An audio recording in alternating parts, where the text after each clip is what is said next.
Hello friends, welcome back to my channel. ಹೆಂಗಿದ್ದೀರಾ? ಎಲ್ಲ ಚೆನ್ನಾಗಿದ್ದೀರಾ ಅಂದ್ಕೊಂಡಿದ್ದೀನಿ. ನಾನು ಮೇರಿ. ಇವತ್ತು ನಾನು ಮಾಡ್ತಾ ಇರೋದು ಕನ್ನಡ ವ್ಲಾಗು.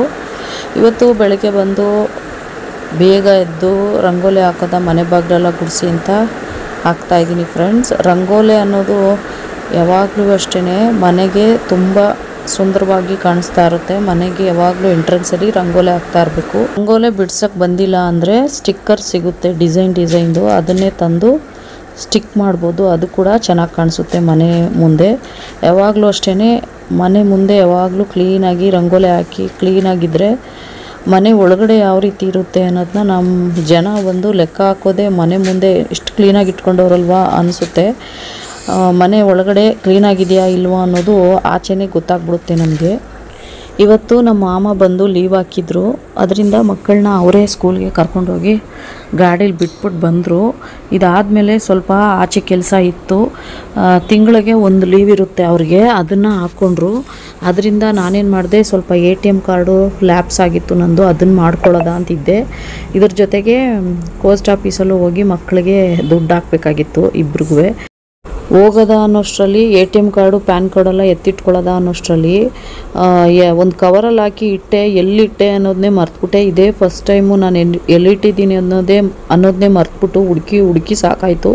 ಹುಡ್ಕೋದೇ 12 ಗಂಟೆ ಆಗ್ಬಿಡ್ತು ಅಂದ್ಬಿಟ್ಟು ಪೋಸ್ಟ್ ಆಫೀಸಲ್ಲಿ ಅಮೌಂಟ್ ಕಟ್ಬಿಟ್ಟು TC ಪಾಳ್ಯ ಚರ್ಚ್ಗೆ ಹೋಗೋದ ಅಂತ ಕರ್ಕೊಂಡು ಹೋದರು ನಮ್ಮ ಯಜಮಾನರು. ಅಲ್ಲಿ ಪೂಜೆ ಎಲ್ಲ ಮುಗಿಸಿದ ಮೇಲೆ ಅಲ್ಲಿ ಒಂದು ಶಾಪ್ ಇತ್ತು, ಅಲ್ಲಿ ಕೂಡ ವಿಸಿಟ್ ಮಾಡಿ. ತುಂಬ ಚೆನ್ನಾಗಿತ್ತು ಮದರ್ ಮೇರಿ ಸ್ಟ್ಯಾಚು. ಆ ಸ್ಟ್ಯಾಚು ಬಂದು 7000 ಅಂತ ಹೇಳ್ತಾಯಿದ್ರು. ಕಿರೀಟ ಇದೆಯಲ್ಲ ಅದು 2500 ಅಂತ ಹೇಳಿದ್ರು. ನನಗೆ ತುಂಬ ಇಷ್ಟ ಆಗ್ಬಿಟ್ಟಿತ್ತು. ಸಿಂಗಲ್ ಸ್ಟ್ಯಾಚು ಇಟ್ಕೋಬೇಕು ಅಂತ ತುಂಬ ದಿನದಿಂದ ಆಸೆ ನನಗೆ. ಜೀಸಸ್ದು ಇಲ್ಲಾಂದರೆ ಮದರ್ ಮೇರಿದು ಇಡಬೇಕು ಅಂತ. ಮನೇಲಿ ತುಂಬ ದೇವ್ರ ಫೋಟೋ ಎಲ್ಲ ಇಟ್ಕೋತಾರೆ ನೋಡಿ, ಆ ಥರ ಇಷ್ಟ ಆಗಲ್ಲ. ಸಿಂಪಲ್ಲಾಗಿ ಒಂದೇ ಒಂದು ಮದರ್ ಮೇರಿ ಇಲ್ಲಾಂದರೆ ಒಂದೇ ಒಂದು ಜೀಸಸ್ ಆ ಥರ ಇಡೋಕ್ಕೆ ಇಷ್ಟಪಡ್ತೀನಿ. ಕೇಳಿದ್ದಕ್ಕೆ ಅಮೌಂಟ್ ಜಾಸ್ತಿ ಹೇಳ್ತಾಯಿದ್ರು ಅಂತ ಸರಿ ನೋಡಿಕೊಂಡು ಇನ್ನೊಂದು ಸರಿ ತೊಗೊಳೋದ ಬಿಡು ಅಂದ್ಬಿಟ್ಟು ಬಂದ್ಬಿಟ್ಟು. ಆದರೆ ಬರ್ತಾ ಇರಬೇಕಾದ್ರೆ ನರ್ಸರಿ ಕಡೆ ನೋಡಿದೆ. ಗಿಡಗಳೆಲ್ಲ ತುಂಬ ಆಸೆ ನನಗೆ. ಗಿಡಗಳನ್ನ ತುಂಬ ಬೆಳೆಸ್ಕೋಬೇಕು. ಇಲ್ಲಿದೆ ನೋಡಿ ಗಾರ್ಡನು, ಅದೇ ರೀತಿ ನರ್ಸರಿಲಿ ಇದೆಯಲ್ಲ ಇದೇ ರೀತಿ ಇಟ್ಕೊಂಡು ಸೆಂಟ್ರಲ್ ಮನೆ ಇರಬೇಕು ಅಂತ ನನಗೆ ತುಂಬ ಇಷ್ಟ. ಆದರೆ ಇಲ್ಲಿ ಬೆಂಗಳೂರಲ್ಲಿ ಆ ಥರ ಎಲ್ಲಿರುತ್ತೆ ಪ್ಲೇಸೇ ಸಿಗೋದಿಲ್ಲ. ಅದರಿಂದ ಇದನ್ನೆಲ್ಲ ನೋಡ್ತಾ ನಮ್ಮ ಯಜಮಾನರು ಕ್ಯಾಪ್ಚರ್ ಮಾಡ್ಕೋತಾಯಿದ್ರು ವಿಡಿಯೋದಲ್ಲಿ. ನಾನೇನು ಮಾಡಿದೆ, ಮಲ್ಲಿಗೆ ಗಿಡ, ಆಮೇಲೆ ಒಂದು ಚೆಂಡು ಹೂವಿನ ಗಿಡ, ಹಾಗೆ ಬಟನ್ ರೋಸ್ ಇವ್ರು ಕೇಳ್ತಾಯಿದ್ರು ಅಂತ ಅದನ್ನು ತಗೊಂಡೆ. ಹಳೆ ಮನೇಲಿ ತುಂಬ ಗಿಡಗಳೆಲ್ಲ ಇತ್ತು, ಬಿಸಿಲು ಇಲ್ಲದೆ ಒಟ್ಟೋಗಿತ್ತು. ಇಲ್ಲಿ ನಾವಿರೋ ಮನೇಲಿ ಸ್ವಲ್ಪ ಜಾಗದಲ್ಲಿ ಬಿಸಿಲು ಬರುತ್ತಲ್ವ, ಅಲ್ಲಿ ಇಟ್ಕೊಳ್ಳೋದ ಅಂತ ಫ್ಲವರ್ಸ್ದೆಲ್ಲ ಒಂದು 2-3 ತಗೊಂಡೆ. ನೋಡಿದ್ರೆ ತುಂಬ ಬೆಲೆ ಹೇಳ್ತಾಯಿದ್ರು ಅವರು. ಕೇಳಿ ನಿಮ್ಮ ಯಜಮಾನ್ರಿಗೆ ಅಂದರೆ ಅವ್ರನ್ನೇನು ಕೇಳೋಂಗಿಲ್ಲ, ನಾನೇ ಹೇಳ್ತೀನಿ ಬೆಲೆ ಅಂತ ಹೇಳ್ತಾಯಿದ್ರು. ಆಮೇಲೆ ಬೆಲೆ ಮಾತಾಡ್ಬಿಟ್ಟು ಅಲ್ಲಿಂದ ಅವರು ಕಡಿಮೆನೇ ಮಾಡಲಿಲ್ಲ, 400 ರೂಪೀಸ್ ಹೇಳಿದ್ರು ಒಂದು 3 ಗಿಡಕ್ಕೆ. ನೋಡಿ ಅಲ್ಲಿ ಮಲ್ಲಿಗೆ ಗಿಡ ಇಟ್ಟಿದ್ದೀನಲ್ಲ ಅದೊಂದು, ಇದೊಂದು ಬಟನ್ ರೋಸು. ಅದು ಪ್ಲಾಸ್ಟಿಕ್ಕಿಗೆ ಒಂದು ಬೆಲೆ, ಪಾಟಲ್ಲಿದ್ದರೆ ಒಂದು ಬೆಲೆ ಅವ್ರು ಹೇಳಬೇಕು. ಅವ್ರೇನು ಮಾಡ್ತಾವ್ರೆ, ಕವರಲ್ಲಿರೋದನ್ನೇ 100 ರೂಪೀಸ್ ಅಂತ ಹೇಳ್ತಾಯಿದ್ರು. ಇದು ಪಾಟು ಪ್ಲಾಸ್ಟಿಕಲ್ಲಿ ಇದೆಯಲ್ಲ ಅದು 200 ಅಂತ ಹೇಳಿದ್ರು. 400 3 ಗಿಡಕ್ಕೆ 400 ಬಿಲ್ ಹೇಳಿದ್ರು.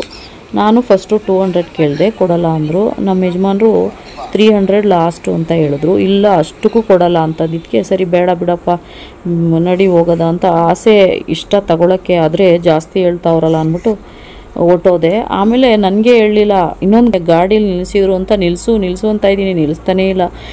ಹೋಗಮ್ಮ ನಾನು ತಗೋತೀನಿ, ಒಂದಾದರೂ ತಗೋತೀನಿ, ಇಷ್ಟ ನನಗೆ ಗಿಡ, ಮಲ್ಲಿಗೆ ಗಿಡ ಅಂತ ಹೇಳ್ತಾ ಇದ್ದೀನಿ, ನಿಲ್ಲಿಸ್ಲಿಲ್ಲ. ಆಮೇಲೆ ನೋಡಿದ್ರೆ ನಮ್ಮನೆ ಹತ್ರ ಇರೋ ನರ್ಸರಿಗೆ ಕರ್ಕೊಂಡೋಗಿ ನಿಲ್ಲಿಸ್ಬಿಟ್ರು. ಅಲ್ಲಿ ಸ್ವಲ್ಪ ಕಡಿಮೆ ಹೇಳ್ತಾಯಿದ್ರು, ಇಲ್ಲಿಗಿಂತ ಅಲ್ಲಿ ಕಡಿಮೆ ಇತ್ತು ಬೆಲೆ ಅಂತ. ದಾಸವಾಳದ ಗಿಡ, ಮಲ್ಲಿಗೆ ಗಿಡ, ಹಾಗೆಯೇ ಇನ್ನು ಸೇವಂತಿಗೆ ಆ ಗಿಡನ ತಂದು ಬರೋಷ್ಟರಲ್ಲಿ ಮಧ್ಯಾಹ್ನ ಆಗ್ಬಿಟ್ಟಿತ್ತಲ್ವ, ಫುಲ್ಲು ಸುಸ್ತು, ಸೆಕೆ ಆಗ್ತಿತ್ತು ಅಂದ್ಬಿಟ್ಟು ಫಸ್ಟು ಒಂದು ಜ್ಯೂಸ್ ಹಾಕಿ ಕೊಟ್ಬಿಡೋದ ಅಂತ ಲೆಮನ್ ಜ್ಯೂಸ್ ಮಾಡಿಕೊಂಡೆ. ಇಬ್ಬರಿಗೂ ನಮ್ಮ ಮಾಮನಿಗೂ ಕೊಟ್ಬಿಟ್ಟು ನಾನು ಫ್ಯಾನ್ ಕೆಳಗಡೆ ಕೂತ್ಕೊಂಡೆ. ತುಂಬ ಸೆಕೆ ಆಗ್ತಾಯಿತ್ತು. ಆಮೇಲೆ 6 ಕರ್ಕೊಂಡು ಬರಬೇಕು, 3 ಗಂಟೆ ಆಗ್ತಾಯಿತ್ತು. ನಾನು ಹೋಗ್ತೀನಿ ಕರ್ಕೊಂಡು ಬರ್ತೀನಿ ಅಂದರು. ನಮ್ಮ ಮಾಮ ಇದ್ದರೆ ನನಗೇನು ಚಿಂತೆ ಇರೋಲ್ಲ, ಅವರೇ ಹೋಗಿ ಅವರೇ ಕರ್ಕೊಂಡು ಬಂದುಬಿಡ್ತಾರೆ. ಇಲ್ಲಾಂದರೆ ನಾನೇ ಹೋಗಬೇಕಾಗಿತ್ತು. ಇದರಿಂದ ನನಗೆ ಸ್ವಲ್ಪ ರೆಸ್ಟ್ ಸಿಕ್ತು. ಇದಾದಮೇಲೆ ಆರ್ಯ ಬಂದಮೇಲೆ ಸಾಯಂಕಾಲ ಪುನಃ ಹೋಗಿ ಒಂದು 5 ಗಂಟೆಗೆ ಟೀ ಮಾಡಿಕೊಟ್ಟೆ. ಟೀ ಕುಡಿದ್ಮೇಲೆ ನಮ್ಮ ರೀನ್ ಕರ್ಕೊಂಡು ಬಂದರು 5 ಗಂಟೆಗೆ. ಸಾಯಂಕಾಲ ಬೋರ್ ಹೊಡಿತಾ ಇದೆಯಲ್ಲ ಮಾಮ, ಬನ್ನಿ ಆಂಟಿ ಬಂದವರಲ್ವ ಅಲ್ಲಿ ತಂಗಿ ಮನೆಯಲ್ಲಿ, ಅಲ್ಲಿ ಇದ್ದಾರಲ್ವ, ನೋಡೋದ ಹೋಗೋದ, ಮಕ್ಕಳು ಆಡ್ಕೊಳ್ಳೋಕ್ಕೆ ಚೆನ್ನಾಗೈತಲ್ವ ಅಲ್ಲಿ ಕಾಂಪೌಂಡಲ್ಲಿ ಅಂತ ನಮ್ಮ ತಂಗಿ ಮನೆಗೆ ಹೋದೆ. ಅಲ್ಲಿ 2 ಬೀದಿ ನಾಯಿಗಳು ಬಂದು ಸೇರ್ಕೊಂಬಿಟ್ಟೈತೆ. ಅದಕ್ಕೆ ಒಂದಿನ ನಾಯಿಗಳಂದ್ರೇ ತುಂಬ, ಒಂದು ಸ್ವಲ್ಪ ಊಟ ಹಾಕಿದ್ರೆ, ಬಿಸ್ಕೆಟ್ ಹಾಕಿದ್ರೇ ಸಾಕು, ತುಂಬ ದಿನದಿಂದಂಗೆ ಫ್ರೆಂಡ್ಸ್ ಇದ್ದಂಗೆ ಅದು ಫ್ರೆಂಡ್ ಆಗಿಬಿಡುತ್ತಲ್ವ. ಅದರಿಂದ ನಾವು ಒಂದೇ ದಿನವೇ ಅದಕ್ಕೆ ಊಟ ಹಾಕಿದ್ದು. ನೋಡಿದ್ರೆ ಬಟ್ಟೆ ಎಲ್ಲ ಎಳೆಯೋದು ಅದೆಲ್ಲ ಮಾಡುತ್ತೆ. ಅವ್ರ ಮನೇಲೂ ತುಂಬ ಫ್ರೆಂಡ್ ಥರ ಆಗ್ಬಿಟ್ಟಿದೆ ಅದು. ಅದಕ್ಕೆ ಮನೆಯಲ್ಲೇ ಬಿಟ್ಬಿಟ್ಟಿದ್ರು 2 ನಾಯಿ. ಇನ್ನೊಂದು ನಾಯಿ ಕೂಡ ಇದೆ, ಅವ್ರ ಅಮ್ಮ, ನಾಯಿಗೆ ಅಮ್ಮ ಕೂಡ ಅಲ್ಲೇ ಇದೆ. ಅದಕ್ಕೆ ಆಟ ಆಡಿಸ್ತಾ ಇದ್ಲು ನನ್ನ ತಂಗಿ ಮಗಳು. ಅದು ಹಿಡ್ಕೊಂಡು ಆಡ್ತಾ ಐತೆ. ಅದನ್ನ ನೋಡೋಕ್ಕೆ ಚೆನ್ನಾಗಿತ್ತು ಅಂತ ಕ್ಯಾಪ್ಚರ್ ಮಾಡಿಕೊಂಡೆ. ಇದ್ರ ಜೊತೆಗೆ ವಿಡಿಯೋನ ಎಂಡ್ ಮಾಡ್ಕೋತಾ ಇದ್ದೀನಿ. ಈ ವಿಡಿಯೋ ಇಷ್ಟ ಆದರೆ like, comment, share, please subscribe ಮಾಡ್ಕೊಳ್ಳಿ. ನೆಕ್ಸ್ಟ್ ವಿಡಿಯೋದಲ್ಲಿ ಸಿಗ್ತೀನಿ. Thank you for watching. Bye. Take care friends.